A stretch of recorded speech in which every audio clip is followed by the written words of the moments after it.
మగువల మనసు దోచే అద్భుతమైన రంగులు, సరికొత్త డిజైన్లతో మీ సిరిమల్లె చీరలు. నమస్కారం అండి. నా పేరు శివ చౌహాన్, మంగ్లీ గారి బ్రదర్ని. గత 30 రోజులుగా ఏదైతే మా పైన ఆరోపణలు వస్తున్నాయో దాని గురించి మాట్లాడడానికి వచ్చిన ఈరోజు. ప్రతి సంవత్సరం సీతారాముల వారి కళ్యాణం కావచ్చు, ఏదైనా కూడా మేము కట్టించిన ఆంజనేయ స్వామి దేవాలయం ఏదైతే ఉందో దాని పరంగా నేను ఎవ్రీ ఇయర్ 1 మంత్ ముందే వెళ్ళి నేను టెంపుల్స్ విజిట్ చేయడం జరుగుతుంది. నా ఇన్స్టాగ్రామ్ చూసుకుంటే మీరు గత 10 సంవత్సరాలుగా నా ఇన్స్టాగ్రామ్ లిస్టు మొత్తం కూడా దేవాదాయ టెంపుల్స్కి వాటికి మాత్రమే వెళ్తూ ఉంటాను. నేను టెంపుల్స్కి ధనుష్కోటి, రామేశ్వరం అలాంటి టెంపుల్స్కే వెళ్తూ ఉండడం జరుగుతుంది. మీరు కావాల్సింటే చెక్ చేసుకోవచ్చు. అయితే ఈ ఏదైతే నా మీద ఆరోపణలు వస్తున్నాయో, మా అక్క మీద నా మీద ఆరోపణలు వస్తున్నాయో దాని గురించి చెప్పడానికి వచ్చిన. ఈ ఫోటో గురించి చాలామందికి చాలా డౌట్లు రకరకాలుగా వస్తున్నాయి. మా మీద నింద మోపడానికి చాలా కుట్ర పన్నుతున్నారు. అది ఎవరున్నారు దీని వెనకాల ఏంటి అనేది ఇంతవరకు మాకు కూడా అర్థం కాని పరిస్థితిలో ఉన్నాం మేము. ఇది కలిసింది ఒక ఎమ్మెల్యే ప్రోగ్రాంలో భాగంగా మమ్మల్ని ఇన్వైట్ చేసిన తర్వాత, ఆ ప్రోగ్రామ్ని అటెండ్ అయిన తర్వాత ఎవరైతే మధు వచ్చిండో దానికి సంబంధించిన ఫోటో ఇది వచ్చి తీసుకెళ్ళడం జరిగింది. దీనికి ముందు మా సిస్టర్ ఎవరైతే మంగ్లీ గారు ఉన్నారో ఆమె పరిచయం ఎలా స్టార్ట్ అయిందో చెప్తా ఈరోజు. ఆమె ఏప్రిల్ ఎండింగ్లో ఒక తబలారస ఒక పబ్ ఏదైతే ఒక పబ్ ఉందో ఆ పబ్లో ప్రోగ్రామ్ చేస్తుండగా ఈ హేమాకాంత్ రెడ్డి సంబంధించిన వాళ్ళు ఎవరైతే మధు రామావత్ అండ్ మన అభిషేక్ అనే పర్సన్స్ ఒక ఇద్దరు వాళ్ళతో పాటు ఉన్న వాళ్ళిద్దరూ వచ్చి అక్కడిని అప్రోచ్ అవ్వడం జరిగింది. సో ఏదైతే తీజ్ ఫెస్టివల్ కోసం అని చెప్పేసి అప్రోచ్ అయ్యారు మాకు. నేను ఆ ప్రోగ్రామ్కి అటెండ్ అవ్వలేదు, మా అక్కకు మాత్రమే అప్రోచ్ అయ్యారు వీళ్ళు. సో తీజ్ ఫెస్టివల్ కోసం అని చెప్పేసి వాళ్ళు రావడంతో మా అక్కని అడగడంతో నా నంబర్ ఇవ్వడం జరిగింది ఆమె. మా బ్రదర్ ఏదైనా కూడా మా బ్రదరే హ్యాండిల్ చేస్తాడు, మా బ్రదరే దీని గురించి మొత్తం మాట్లాడతాడు, ప్రోగ్రామ్స్ గురించి మొత్తం మా బ్రదర్కి కాంటాక్ట్ అవ్వండి అన్న విషయంలో నా నంబర్ ఇవ్వడం జరిగింది. నెక్స్ట్ 1-2 డేస్ తర్వాత కాల్ చేసి, అన్న ఇది పరిస్థితి, అక్క దగ్గర నంబర్ తీసుకున్నామని చెప్పేసి వీళ్ళు నన్ను కాల్ చేసి ఇట్లా అడిగారు. తీజ్ ఫెస్టివల్ ఉందన్న, మంత్స్ ఉంది కదా, దానికి ఇంకా టైం ఉంది, ఆ టైం తర్వాత అప్పుడు చూద్దాంలేండి, కొన్ని ఇంపార్టెంట్ కాల్స్ వస్తుంటాయి, మీటింగ్స్ ఉంటాయి, సో వాటికి వెళ్ళాల్సి వస్తుంది అని చెప్పేసి నేను చెప్పడం జరిగింది. సో దాని తర్వాత ఈ ప్రోగ్రామ్ రావడంతో ఆ ఎమ్మెల్యే ప్రోగ్రామ్ అయిపోయిన తర్వాత, అన్న ఈ ఎమ్మెల్యే ప్రోగ్రాము మా ఈవెంట్ మా విలేజ్ పక్కనే ఉంటుంది, సో ఆ విలేజ్ పక్కనే మా విలేజ్ ఉంది కాబట్టి ఏదైతే ఆ ప్రోగ్రాం తర్వాత ఈయన వచ్చి మా దగ్గరకు వచ్చి, మా విలేజ్ పక్కనే ఉంటుందన్న, వచ్చి మా దగ్గర భోంచేసి వెళ్ళండి ప్లీజ్, దయచేసి రావాల్సిందిగా కోరుతున్నామని చెప్పేసి, అక్క అంటే మాకు చాలా అభిమానము, ఇష్టము, మా విలేజ్కి వస్తే బాగుంటుందని చెప్పేసి సో పిలిచి మమ్మల్ని ఇన్వైట్ చేసి వెళ్ళడం జరిగింది. ఎందుకు వెళ్ళామంటే ఆ టైంలో చాలా ఓవర్ టైం అయిపోయింది, 12 o'clock అయిపోయింది. ఆ 12 o'clock తర్వాత ఈయన వచ్చి నేను డిన్నర్ అరేంజ్ చేసిన రండి అని చెప్పేసి పిలవడంతో, మా కమ్యూనిటీ కదా అని చెప్పేసి ఆ ఉద్దేశంతో ప్రోగ్రామ్స్ ఉన్నాయని చెప్పి మమ్మల్ని పిలవడంతో మేము వెళ్ళడం జరిగింది.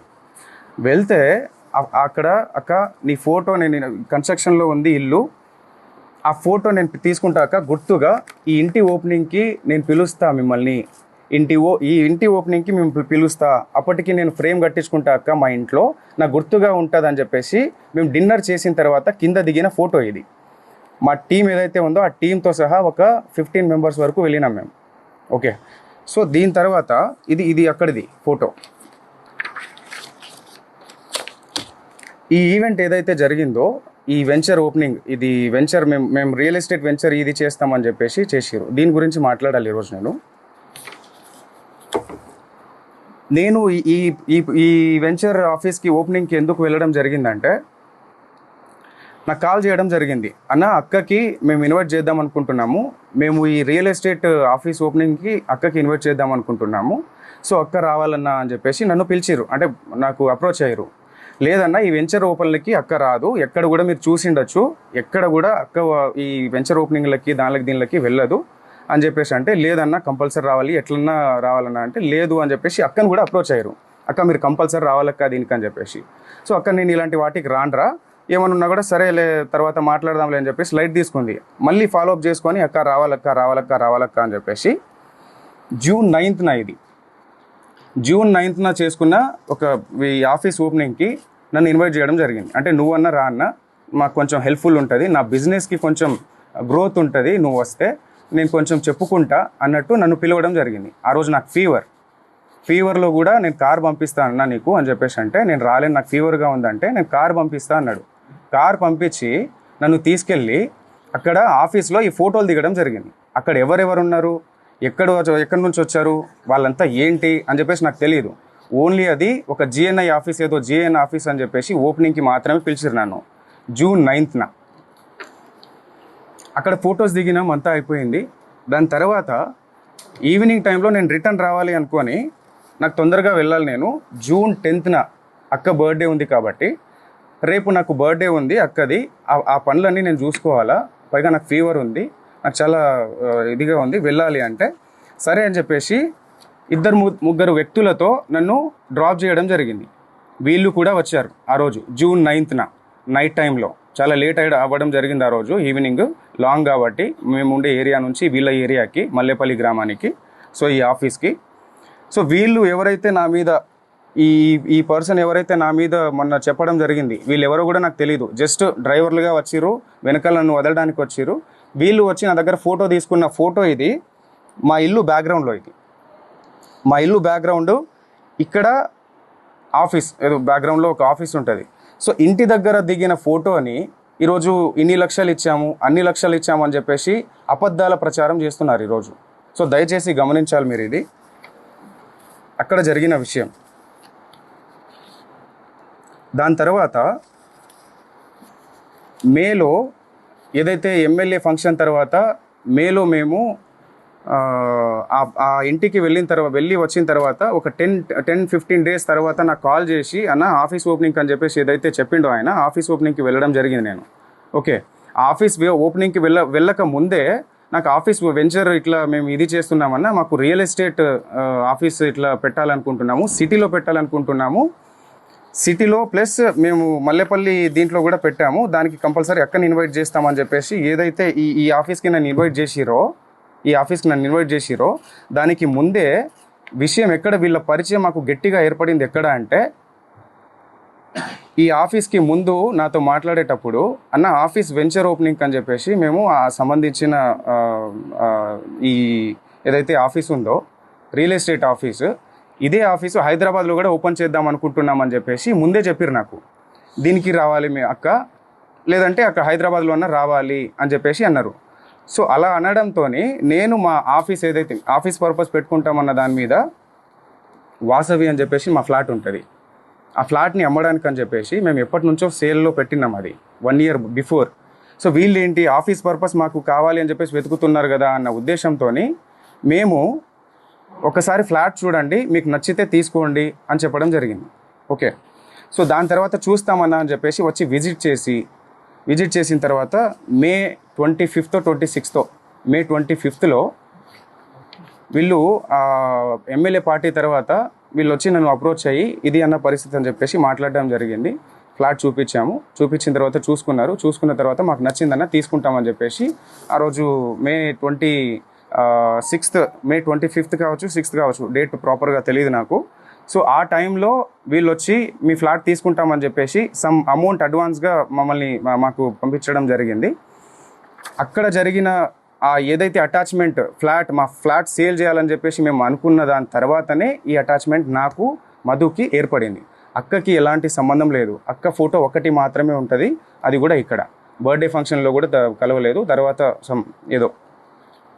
ఓకే, సో ఆ వాసవి ఏదైతే ఉందో ఆ వాసవిలో ఉన్న అగ్రిమెంట్ పరంగా మాత్రమే మాకు పరిచయం, అంతవరకు మాత్రమే వీళ్ళు. జూన్ 9th వాళ్ళ ఆఫీస్కి వెళ్ళి రిటర్న్ అయిన తర్వాత జూన్ 10th నేను కూడా వస్తా అన్నా అంటే సర్లే అన్న చూద్దాంలే అని చెప్పేసి చెప్పడం జరిగింది. జూన్ 10th ఏదైతే బర్త్డే పార్టీలో వాళ్ళు కనిపించారో ఆ విజువల్స్ అవి, అది కూడా 12 o'clock వచ్చారు వాళ్ళు. 12 o'clock వచ్చిన తర్వాత ఎస్ఓటి ఎవరైతే వచ్చారో దాని తర్వాత వాళ్ళు వెళ్ళిపోయారు, కలవలేదు, ఫోటోలు కూడా తీసుకోలేదు ఆ రోజు అయితే. దాని తర్వాత హేమకాంత్ రెడ్డి గురించి చెప్పాలి నేను. శివ కూడా తెలియదు అక్కడ పోయింది, సస్పెన్స్ లో పోతున్నారని చెప్పేసి అనమాట. తర్వాత అసలు డబ్బులు ఎందుకు ఇచ్చారు ఫస్ట్? ఆ కేసులలో ఆ ఎఫ్ఐఆర్ ఫైల్ అయిన దాంట్లో మా పేర్లు నా పేరు కావచ్చు, మా అక్క పేరు కావచ్చు, ఎక్కడ కూడా మా పేర్లు లేవు. మేము ఎక్కడ తప్పు చేసినట్టు మీరు ఎక్కడైనా నిరూపించండి. మేము కంపల్సరీగా ఎక్కడైనా రావడానికి సిద్ధంగా ఉన్నాం. బాధితుల పక్షాన మేము నిలబడడానికి సిద్ధంగా ఉన్నాము. కంపల్సరీగా ఇదైతే గట్టిగా చెప్తా. ఆ ఆంజనేయ స్వామి మీద ఒట్టేసి చెప్తున్నా. మా బంజారా కుల దైవమైనటువంటి సేవాలాల్ సాక్షిగా చెప్తున్నా. తుల్జా భవాని మా అమ్మవారు, తుల్జా భవాని అమ్మవారి పైన అమ్మవారి పైన ఒట్టేసి చెప్తున్నా. మాకు ఈ మైక్రో ఫైనాన్స్ స్కామ్కి ఎటువంటి సంబంధం లేదు. దయచేసి గమనించగలరని చెప్పేసి కోరుకుంటున్నా. అండ్ ఇంకో విషయం ఏంటంటే, బండి శివ అనే వ్యక్తి వేరు, శివ చౌహాన్ అనే వ్యక్తి వేరు. శివ చౌహాన్ నేను. ఈ బండి శివ అనే పేరుని తీసుకొచ్చి శివ చౌహాన్ అని చెప్పేసి మొత్తం ఈ ట్రోల్స్ ఎందుకు జరుగుతున్నాయో మాకు అర్థం కావట్లేదు.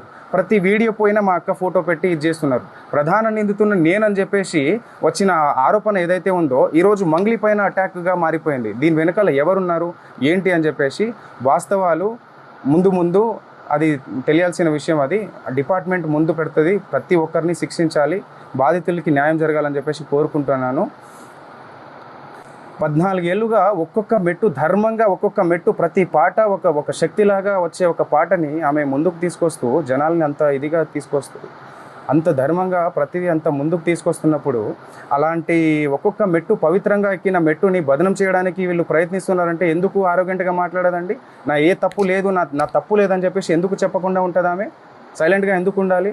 మీరు అడిగిన ఏదైతే అవి డబ్బులు ఏవైతే అడిగారో అని చెప్పేసి నాకు ఇట్లా అని చెప్పేసి ఎందుకు మేము ఏదైనా లీగల్గా వెళ్తున్నాం.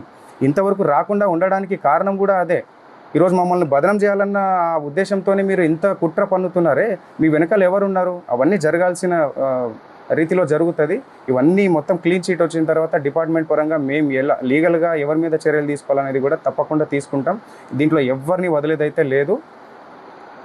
సో ఇది. అండ్ మీరు ఏదైనా క్వశ్చన్ వేయాలనుకుంటే కూడా వేయచ్చు, తప్పకుండా నేను సమాధానం ఇస్తారు.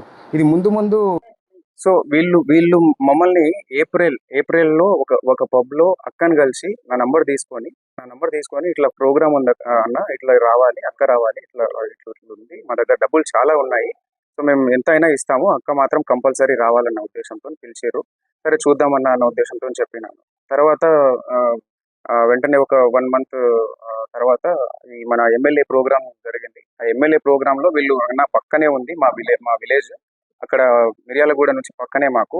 సో మీరు రావాల్సిందే అన్న, కంపల్సరీగా డిన్నర్ అరేంజ్ చేసిన నేను, అక్కని తీసుకురా అన్న, అది ఇది అని చెప్పేసి వాళ్ళు రిక్వెస్ట్ చేసి, దాని తర్వాత కూడా అక్కతో అక్క ప్లీజ్ అక్క ఒక్కసారి రాక, నాకు కొంచెం హెల్ప్ఫుల్గా ఉంటుంది అక్క, నువ్వు వస్తే నాకు బిజినెస్ కొంచెం నాకు రన్ అవుతుంది అక్క అన్న ఉద్దేశంతో పిలిచారు.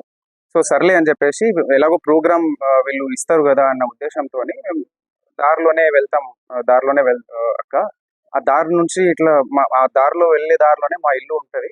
సో ఆ ఇల్లు ఏదైతే ఉందో అది కన్స్ట్రక్షన్లో ఉంది కాబట్టి అది వెళ్ళడం జరిగింది. మేము డిన్నర్ అని చెప్పేసి చెప్పిండు కదా, మా టీంతో వెళ్ళాం.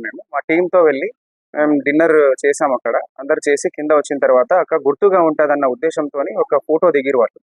తర్వాత మేము కలిసిండేది ఇట్లా ఆఫీస్ పర్పస్ అని చెప్పేసి, ఓపెనింగ్ చేసుకోవాలని చెప్పేసి, ఇక్కడ హైదరాబాద్లో కూడా ఒక ఆఫీస్ కావాలి మాకు అని చెప్పేసి చెప్పడంతో, సరే ఫ్లాట్ ఉంది మీరు చూడండి ఒకసారి, మీకు నచ్చితే తీసుకోండి అని చెప్పడం జరిగింది. నేను చూసిరు వాళ్ళు, చూసిన తర్వాత నచ్చిందని చెప్పేసి అగ్రిమెంట్ చేసుకున్నాము. అంతా ఓకే, అంతవరకు ట్రాన్స్ఫర్ చేసిరు. అది అప్పటి నుంచి ఏర్పడిన పరిచయం ఇది. ఆ ఉద్దేశంతోనే నేను కూడా వాళ్ళ ఆఫీస్కి వెళ్ళడం జరిగింది. అక్కని పిలిస్తే లేదు అని చెప్పేసి నేను వెళ్ళడం జరిగింది. నేను రాలేను, కావాలంటే తమ్ముని తీసుకెళ్ళాలంటే నేను వెళ్ళిన. సో వెళ్ళిన తర్వాత ఈ ఆఫీస్లో ఎవరెవరైతే ఉన్నారో మనకు తెలియని వాళ్ళంతా. సో మధు అనేటోడు పిలిచిండు కాబట్టి అక్కడ వరకు నేను నార్మల్గా వెళ్ళి ఫోటో దిగేసి వచ్చేసిన. ఆయనే కారు పంపించిండు, ఆయన రిటర్న్ నన్ను డ్రాప్ చేసిండు. నాతో పాటు ఇద్దరు వచ్చిర్రు, ఏవైతే నా మీద ఆరోపణలు చేస్తున్నారో, ఇట్లా డబ్బులు ఇచ్చిన, సమ్ అమౌంట్ ఇచ్చిన, క్యాష్ ఇచ్చిన అని చెప్పేసి, అవన్నీ అవాస్తవాలు. ఏమైనా ఉంటే బయట పెట్టండి, తప్పకుండా నేను దానికి ఎక్స్ప్లెనేషన్ ఇస్తాను. డిపార్ట్మెంట్ ఉంది, చట్టాలు ఉన్నాయి, తప్పకుండా దానికి ఒక ప్రాసెస్ అనేది ఉంటుంది. ఆ ప్రాసెస్లో అనేది వెళ్దామని చెప్పేసి మేము లీగల్గా వెళ్ళాలని ఇంతవరకు ముందుకు రాలేదు. సో దయచేసి మీరు గమనించగలరని చెప్పేసి అనుకుంటున్నాను. దాని తర్వాత ఏదైతే ఫ్లాట్ సేల్కి అని చెప్పేసి వచ్చిన తర్వాత జస్ట్ 2-3 months మాత్రమే వీళ్ళు మన దగ్గర ఉండడం జరిగింది. ఆ 2-3 monthsలో కావాల్సిన ఆ ప్రూఫ్స్ అన్నీ మన దగ్గర ఉన్నాయి. రెంట్ ఉంటా అని చెప్పేసి ఆ కీస్ ఏదైతే ఉందో రెంట్ ఉంటాం, కావాలంటే రెంట్ డబ్బులు ఇస్తానక్క, కొన్ని మీటింగ్స్ పర్పస్ అని చెప్పేసి మాకు ఉంటుంది, మీటింగ్స్ ఉన్నాయి. ఆ మీటింగ్స్ కొంతమంది వస్తూ ఉంటారు.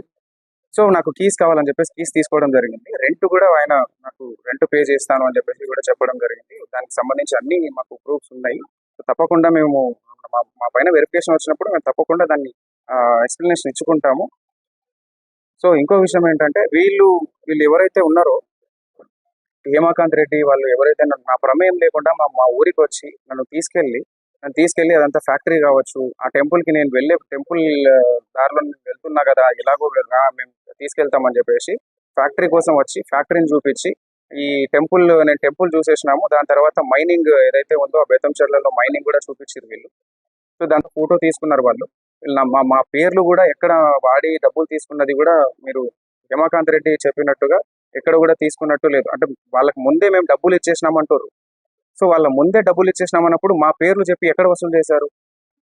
ఇవన్నీ అవాస్తవాలు. మా మీద ఏదో కుట్ర జరుగుతుంది, చాలా పెద్ద మొత్తంలో కుట్ర జరుగుతుంది. మా మొత్తం ఏదైతే ఉందో ఈ కుట్ర వెనకాల ఇది వాస్తవాలన్నీ బయట పెట్టాలని చెప్పేసి పోలీస్ శాఖ కోరుతున్నాను. అలాగే ఇది న్యాయం జరగాలి. మేము కూడా ఇందులో బాధితుల కంటే మేము కూడా ఒక బాధితులమే. వాళ్ళు డబ్బులు నష్టపోయారు, మేము పరువు నష్టపోయినాం. ఇది ఎప్పటి నుంచో ఒక 14 సంవత్సరాల నుంచి ఒక్కొక్క మెట్టు వచ్చి ఎంతో కష్టపడి తీసుకొచ్చిన పేరు ఇది. ఆ పేరుని బదనం చేయాలని చెప్పేసి ఈరోజు ఆరోగ్యంట్ గా మాట్లాడుకుంటే, తప్పు చేయనప్పుడు ధర్మంగా నీతి నిజాయితీగా ఉన్నప్పుడు ఎందుకు ఆరోగ్యంట్ గా మాట్లాడదు? నా తప్పు ఏది లేదండి అని చెప్పినా కూడా ఆయన సుబ్బారావు అడ్వకేట్ అనే వ్యక్తి ఇలాగా ముందుకెళ్ళి మీడియాలో ప్రచారం చేయడం ఎంతవరకు కరెక్ట్? ఇది ఎంతవరకు కరెక్ట్?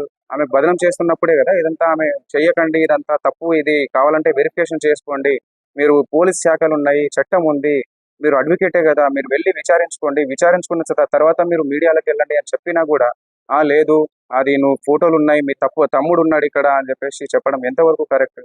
పోలీస్ శాఖ మొత్తం డిపార్ట్మెంట్ కావచ్చు, ఇంకోరు విచారణ చేయకముందే ఇన్ని ఆరోపణలు మా పైన కుట్ర పన్నినట్టు కాదా? ఇదంతా మా వెనకాల కుట్ర చేస్తున్నట్టు కాదా? మీకు అనిపించట్లేదు? ఒక్కసారి ఆలోచించాల్సిందిగా కోరుతున్నాం. అవన్నీ అవాస్తవాలు. ఏవైనా కూడా ముందు పెట్టమని చెప్పండి. కేవలం ఫోటోలు చూపించి ఒక సెలబ్రిటీ స్థాయిలో ఉన్న వాళ్ళు చాలా మందితో దిగుతారు, కూడా వందల మందితో దిగుతారు.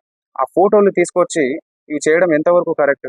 ఒక్క ఆధారం కూడా, ఈ 100 ఎఫ్ఐఆర్లు అయిన దాంట్లో ఒక్క పేరు కూడా మా పేరు లేదు, ఒక్క కేసులో కూడా మా పేరు లేదు.